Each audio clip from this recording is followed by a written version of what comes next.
Well, everyone, I'm really pleased to introduce my good friend, former Deputy Police Chief for the LAPD, and one of the greatest guys that I know, Stephen Downey. How are you today, Stephen? I'm good, Steve. How are you doing? I'm really glad to have you on the show because you are a incredible resource of information and history and networking with some of the most important people in the cannabis reform movement, in the drug reform movement for that matter.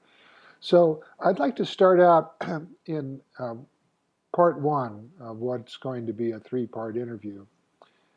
And I'd like to start out with you telling our viewers about your history with the LAPD, with what you saw in terms of the drug problem and gang problem just getting worse the more that the police tried to do something about it. I'd like you to explain your own viewpoint as a deputy police chief for the LAPD on how it unfolded. At about 1972, when Nixon announced the war on drugs, I was in charge of put in charge of the narcotic drug enforcement for the Los Angeles Police Department. And the goals at that time, which are the same goals today, 40 years later, was to reduce addiction, reduce the flow of drugs into the country. Well, when I started, the police always do the show and tell. They make the big investigation, they make the big bust, and then they lay out all the guns and the cash and the dope on a table. In those days, we would lay out a few handguns, a few $1,000s, and 1 or 2 kilos of dope. Then the next month, it'd be a few more of each. And pretty soon, it was quite a few. Then at the same time that Nixon announced the war on drugs, we had just uncovered two small gangs in Los Angeles, South Central Los Angeles. Let me guess, the Crips and the Bloods were the little gangs you uncovered. That's right. There was a total membership of less than 100. And we had a handle on them. We had a way to control them and keep them from growing. We had established a juvenile justice center in South Central Los Angeles. We had done away with a program called probation subsidy that allowed the hardcore to remain in the community. However, the drug war and the intensity of the drug war that started then, the federal funds that came in to finance or redirect police resources toward the drug war rather than community service, rather than public safety, caused what I call an arms race between the police and the gangs. So today, our seizures are warehouses full of drugs. The guns are war level weapons in the tens of thousands, and the cash is in the billions. And that business is so good that even our banking institutions like HBSC, they just got caught for laundering about $50 billion, and I think they got a week's worth of income as a slap on the hand for doing that. But during that 40 years, What would the sentence be for a non-banker caught doing that? for a non-banker, let's take a little guy growing a little bit of cannabis in his backyard. He gets 10 years, doesn't he, in federal prison? Or if he owns a home, he gets his home seized. Anyway, we have now over this past 40 years not only not met the goals of that, and initially, when I got started doing this, I was educated in that police culture on drugs, but as a police executive, you want to reach a goal. You want to be successful in what you do. And if your goal is to accomplish this and this and this, and you're not accomplishing that on any level, then you're a failure. Well, I that makes me look harder at what we're doing, and because I didn't want to be a failure.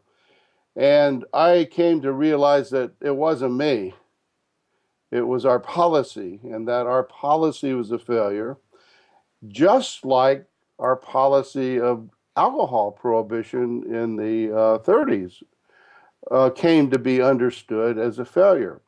Alcohol prohibition in the 30s, and if had had I been sophisticated enough at the time to initially go look, what would we have seen in the late 20s as prohibition of alcohol uh, uh, began to build toward becoming the law of the land? What we saw was little neighborhood gangs like the Bloods and Crips, only they were ethnic gangs as a result of immigration from different countries at that time. And but that's all they were. They were little street gangs that engaged in petty crime and whatnot. But then we passed a constitutional amendment and outlawed alcohol, and for the first time in history, we had we gave birth to organized crime and syndication of crime in this country through a prohibition. So the Al Capones of the world were born, and because alcohol production, distribution, and sales was illegal, the only way you could deal with territories was by violence. You couldn't go to court. So the Capones and the Bugsies and all of those guys, they shot it out for territory. And we built up the highest rate of violence that this country's ever seen. And we finally realized that the prohibition of alcohol was a failure. The Valentine's Day Massacre was labeled a event of violence because of prohibition. But today we have shootouts on the streets that we call gang problems. They're not gang problems, they're prohibition problems. So I came to realize that there is no metric that shows a successful uh, um, outcome from law enforcement being involved with drugs.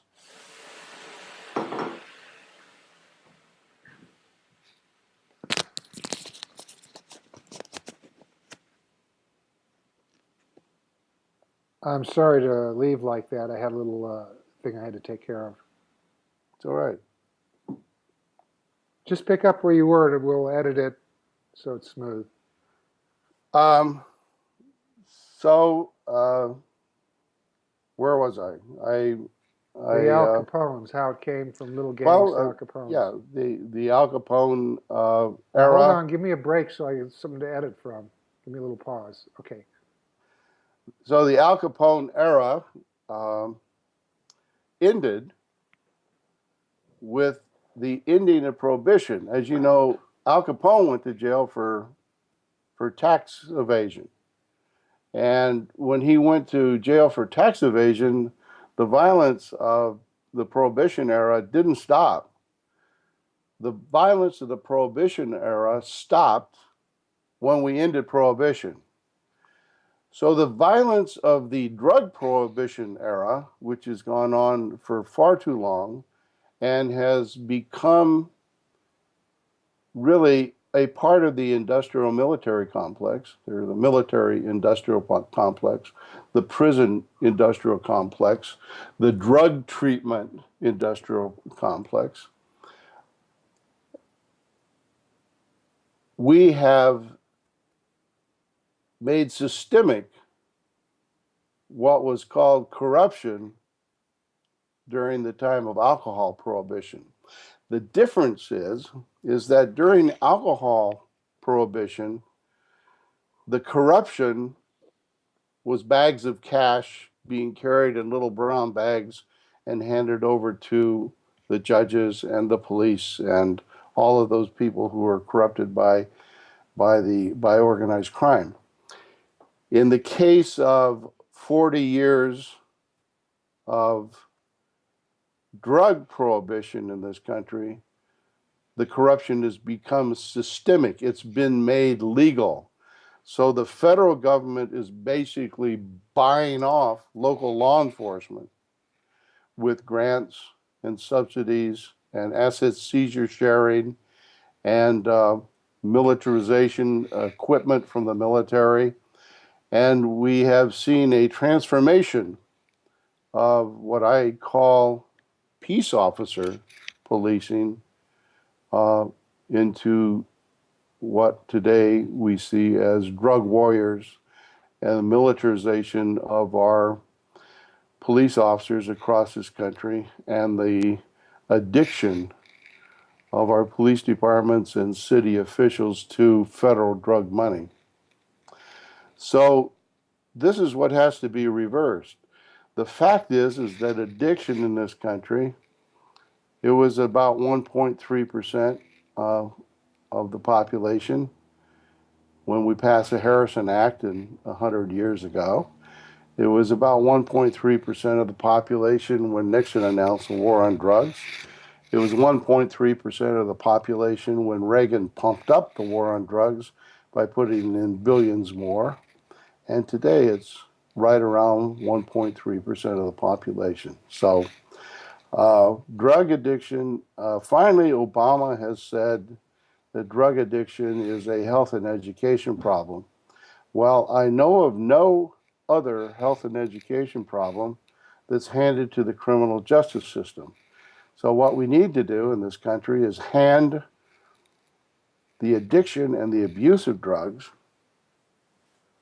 to the health and education institutions in our society, and we need to regulate, control, and in some cases tax drugs. We need to put the marketplace for drugs into the hands of government regulation rather than into the hands of the cartels and street gangs. Because in that 40 years, those two little street gangs are now 33,000 street gangs across America, not just in Los Angeles. The membership is 1,500,000. And the cartels back in 72 who were barely heard of, they were a shadow somewhere in Latin America, now control 1,000 American drug distribution in 1,000 American cities. So it's a complete failure. And these are the things that I learned by being there. Back tomorrow, and we'll talk about your involvement with what I think is one of the greatest organizations ever, Law Enforcement Against Prohibition, LEAP. So thank you so much for joining us today, and we'll all get together tomorrow with you and talk about LEAP. You got it, Steve. Nice talking to you.